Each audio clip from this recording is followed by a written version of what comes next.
सभी भक्तों को जय माता दी। हरिओम नमो नारायण। श्री महाकाल महाकाली दरबार में आपका स्वागत है।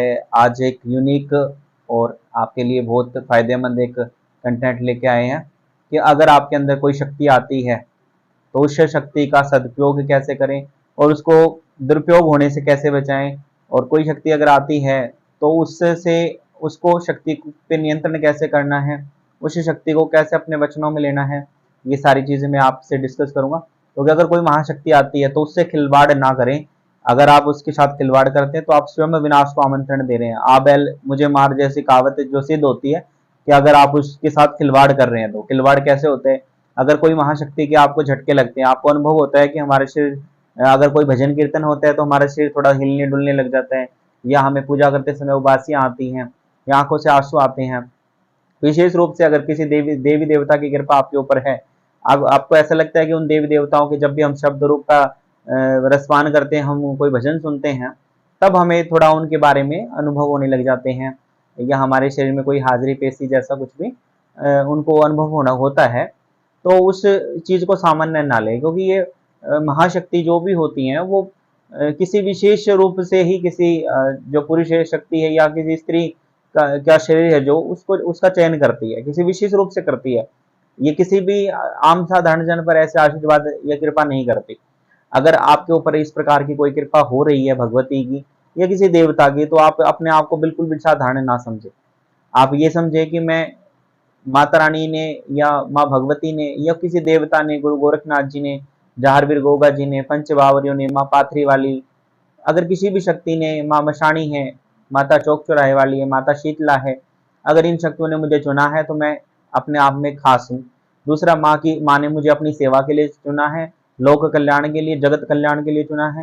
तो आप अपने जो जो भी शक्ति आती है, एक तो उसके बारे में जब तक आपको पूर्ण रूप से सिद्ध ना हो जाए कि ये शक्ति कौन है, कैसी है, क्योंकि बहुत सारे बार मैंने ऐसा देखा है, बहुत सारे लोगों से कि अलग अलग अनुभव मैंने सुने हैं। तो बहुत बार ऐसा होता है, बहुत सारे लोगों के साथ हुआ है कि शक्ति जैसे माता महाकाली की होती है और वो स्वरूप माता शीतला का धारण कर लेती है। वो जब भी आएगी आपको बताएगी मैं माता शीतला हूँ। या माता शीतला होती है तो माता मशानी का रूप धारण कर लेती है। गुड़गांव वाली माता आती है तो वो काली बन जाती है। पाथरी वाली आती है तो वो अपना नाम नहीं बताती। जब भी आप चौके में दिखाते हो तो भूत प्रेत आता है। तो सबसे बड़ी बात, अगर आपके पास कोई सच्ची शक्ति चल रही है, कोई सच्ची एनर्जी है, तो आप उसका स्वयं अनुभव कर सकते हैं। एक तो अगर कोई भी पूर्ण रूप की शक्ति, अगर कोई भी सात्विक शक्ति आपके साथ चल रही होती है, तो आप 10 दिन, 20 दिन, महीना उसको एनालाइज करो। किसी के भी सामने जिक्र मत करो कि मेरे साथ ऐसा ऐसा कुछ हो रहा है। आप उस शक्ति को सिर्फ अंदर से महसूस करो। आप अपने शरीर में देखोगे कि कुछ बदलाव आ रहे हैं, कुछ सात्विक और अच्छे बदलाव आ रहे हैं। वो शक्ति आपको कुछ अच्छा करने के लिए प्रेरित कर रही है, कुछ सच्चा करने के लिए प्रेरित कर रही है। और दूसरा, आप अपने घर में अनुभव करें कि उस शक्ति जब से वो आपके ऊपर आने लगी है, तब से आप देखें कि आपके घर में क्या फर्क लगा है। क्या आपके घर में कुछ पॉजिटिव वाइब्स आ रही हैं? क्या आपके घर में कुछ बढ़ोतरी हो रही है? क्या आपके घर में किसी की आमदनी बढ़ी है, या किसी भी प्रकार से सुख शांति का वातावरण बना है? तो वो पॉजिटिव शक्ति है, अन्यथा वो नेगेटिव है। अगर उसके आने से कलह क्लेश होने लगे, लड़ाई झगड़े होने लगे, आप बर्बाद हो रहे हो, धीरे धीरे आप निरंतर घटते जा रहे हो, धीरे धीरे आमदनी घटती जा रही है, निर्धनता की तरफ अगर आप जा रहे हो, तो वो नेगेटिव शक्ति है। तो सबसे पहला कारण तो यही है कि आप उसकी वाइब से समझ सकते हैं कि इसके आने से पॉजिटिव हो रहा है तो पॉजिटिव शक्ति है, नेगेटिव हो रहा है तो नेगेटिव शक्ति है। दूसरा, पॉजिटिव शक्ति आएगी तो आपको ब्रह्म मुहूर्त में उठा देगी। सुबह 3 बजे से 5 बजे के बीच बीच में आपकी आंख खुलनी शुरू हो जाएगी। आपका भजन कीर्तन में मन लगेगा। भले ही आपको उबासी आए, भले ही आपकी आंखों से आंसू आए, लेकिन फिर भी आप 1-1 घंटा, 2-2 घंटे भजन कीर्तन में बैठोगे। नेगेटिव शक्ति होगी तो आपको मंदिर पूजा पाठ से दूर हटाएगी। आपका मन नहीं करेगा पूजा पाठ करने का। आप कहते हो मेरे अंदर महाकाली आती है, आप कहोगे कि मेरे अंदर शीतला माता आती है, लेकिन आप जोतबत्ती नहीं करते, पूजा पाठ नहीं करते, सुबह स्नान नहीं करते, कई कई दिन हो जाते हैं स्नान भी नहीं करते, तो वो पूर्ण रूप की शक्ति या वो सात्विक शक्ति है ही नहीं।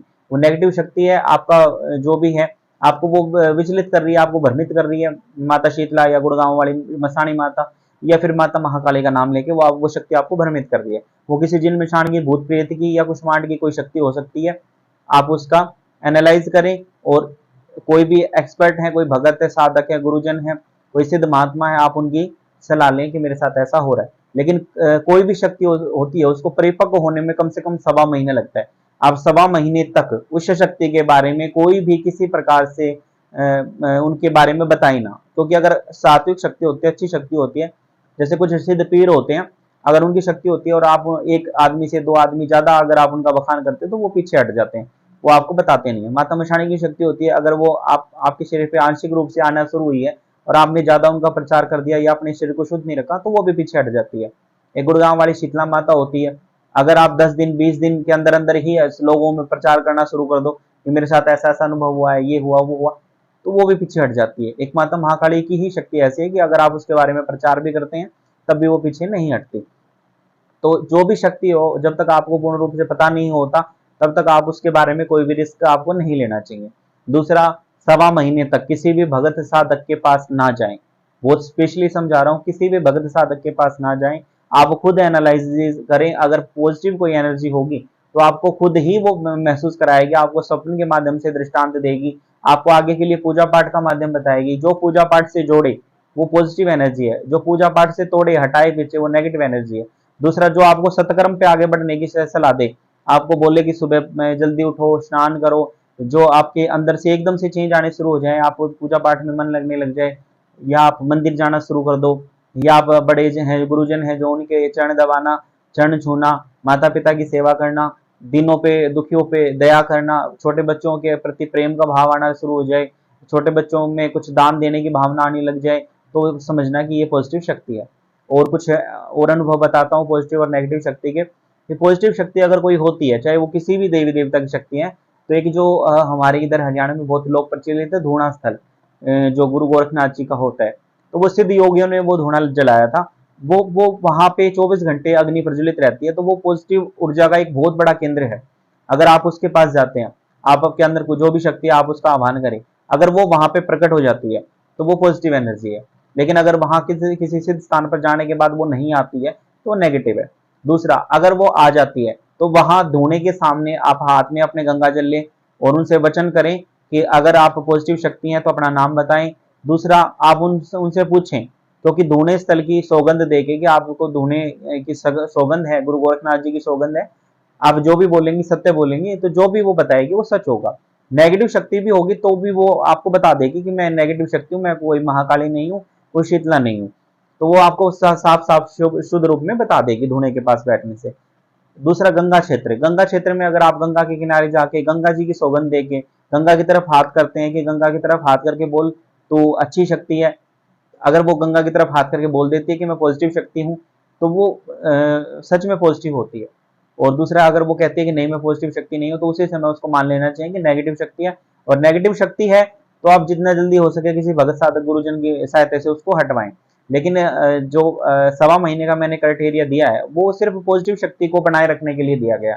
अगर आपको पहले दिन से ही फील हो रहा है कि नेगेटिव शक्ति है, मेरा शरीर भारी हो रहा है, सिर में ज्यादा दर्द रहता है, शरीर बीमार रहने लग गया, जिस दिन से आई है उस दिन से मेरे घर में क्लेश रहता है, लड़ाई झगड़े स्टार्ट हो गए, पैसों की बरकत नहीं हो रही, नौकरी छूट गई, तो वो डेफिनेटली नेगेटिव ही शक्ति है। आप उसका सीधा सीधा जाके किसी भगत साधक के द्वारा आप उसका उपचार करा सकते हैं। लेकिन अगर आप कंफ्यूज हैं कि कुछ काम अच्छे हो रहे हैं, कुछ बुरे हो रहे हैं, कुछ हो रहे हैं, कुछ नहीं हो रहे हैं, मनोकामना कुछ पूरी हो जाती है, कुछ नहीं हो रही, कुछ अगर आपने बोला तो वो सिद्ध हो गया, कुछ बोला तो वो झूठ हो गया, अगर आप कंफ्यूज हो रहे हैं तो आप 1.25 महीना उस शक्ति को दें, 1.25 महीना उसको परिपक्व होने में लग जाता है। दूसरा, अगर वो आपसे तामसिक रूप के भोग मांगती है, स्टार्टिंग जब होती है, अगर वो आपसे दारू के, मांस के, मदिरा के भोग मांगती है, या सिर्फ नारियल, चुन्नी नहीं हो उसके ऊपर, सिर्फ नारियल की भेंट दो चौक चौराहे में या शमशान के अंदर भोग मांगती है, तो वो नेगेटिव शक्ति हो सकती है। पॉजिटिव भी हो सकती है, मैं क्लियर नहीं कर रहा हूँ, क्योंकि माता महाकाली की कुछ सेविकाएं हैं जो इस तरीके के भोग मांगती हैं, लेकिन आपके बिना कुछ काम बनाए वो ऐसे भोग की डिमांड करे तो वो गलत है, वो नेगेटिव शक्ति है। दूसरा, कोई भी पॉजिटिव शक्ति अगर आती है तो सबसे पहले वो आपको विश्वास दिलाती है, वो धीरे धीरे पहले आपके रुके हुए काम बनाती है, वो धीरे धीरे आपको पूर्ण रूप से विश्वास दिलाएगी कि मैं पॉजिटिव एनर्जी हूँ। वो धीरे धीरे क्या करेगी, आपका कोई भी काम रुका हुआ है वो बना देगी, आपके मन में कोई इच्छा हुई उस काम को कर देगी, अपने मन से कोई ऐसा काम कर देगी जिससे आप खुश हो जाओ, प्रसन्न हो जाओ, तो आपको वो 1-1.25 महीने के अंदर पूर्ण रूप से विश्वास दिला देगी कि मैं अच्छी शक्ति हूँ, आप मुझे मानो। ठीक है। और बहुत सारे अनुभव होते हैं पॉजिटिव एनर्जी के और नेगेटिव एनर्जी के भी, तो कुछ भी जब तक आपको क्लियर ना हो जाए तब तक आपको उस शक्ति को बर्बाद नहीं करना। बर्बाद करने का मेरा मतलब ये है कि किसी भगत साधक के पास अगर आप जाते हो 1.25 महीने तक तो जाना ही नहीं, अगर 1.25 महीने के अंदर अगर आपको कुछ कुछ मतलब 50% भी अगर आपको ऐसा लग रहा है कि ये कोई पॉजिटिव एनर्जी है, मेरी भक्ति साधना की वजह से या गुरु कृपा की वजह से या हमारी पैतृक पीढ़ी से चली आई है और ये पॉजिटिव एनर्जी हो सकती है, तो 1.25 महीने तक ना जाए, 1.25 महीने तक खुद ही एनालिसिस करें। और कुछ होते हैं जैसे अगर आपको कहीं जाना भी पड़ जाए भगत साधक के पास, तो एक जो झाड़ा लगाने की जो विधि होती है उसको ना करवाएं, आप अपने शरीर से कोई उतारा ना करवाएं, झाड़ा ना लगवाएं। दूसरा, किसी गंदे स्थान पर ना बैठें।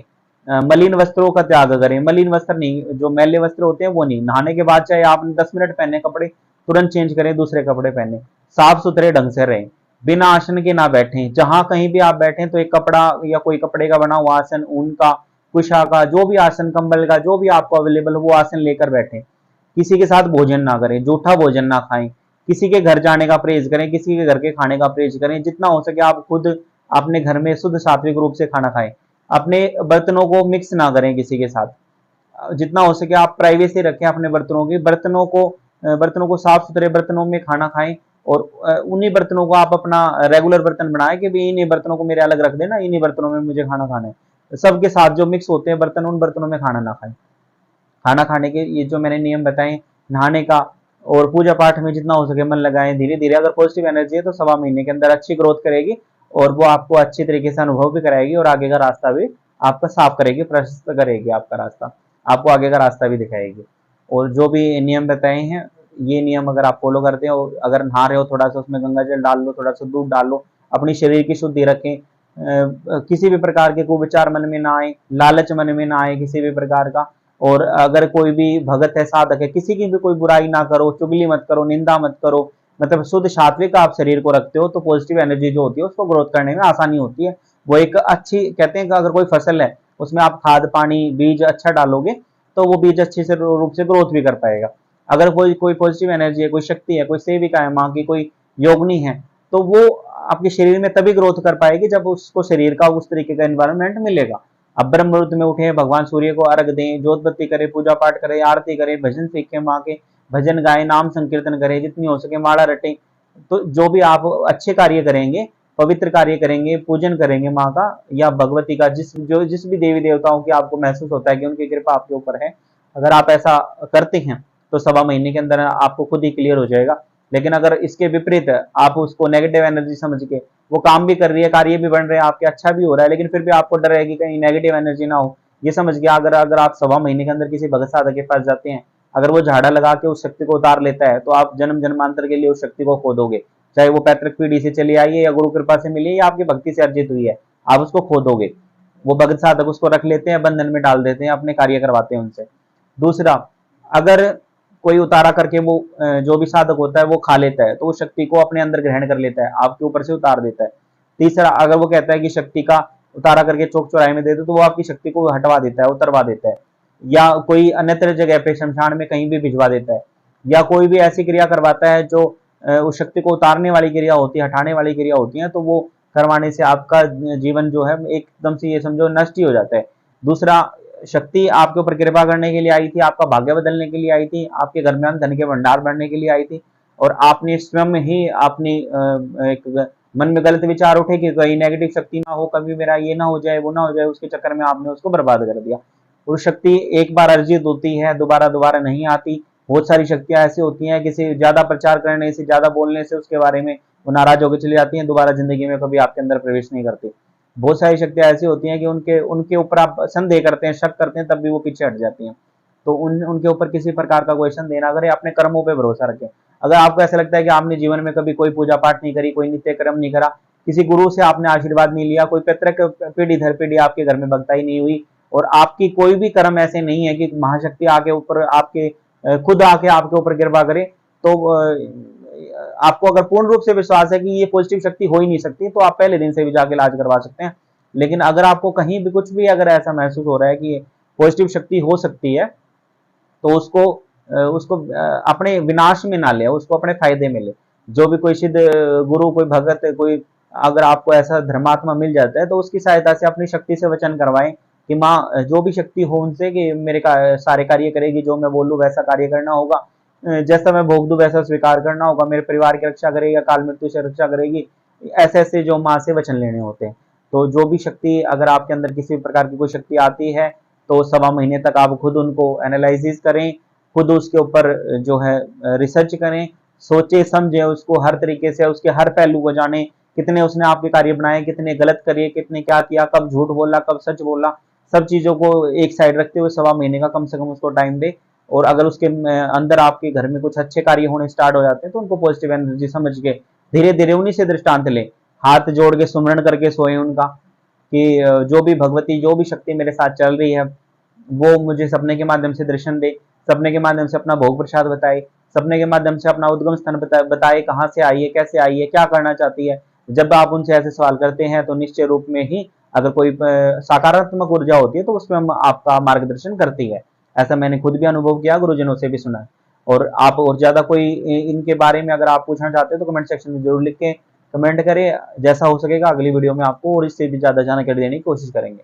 जय माता दी, हरिओम नमो नारायण।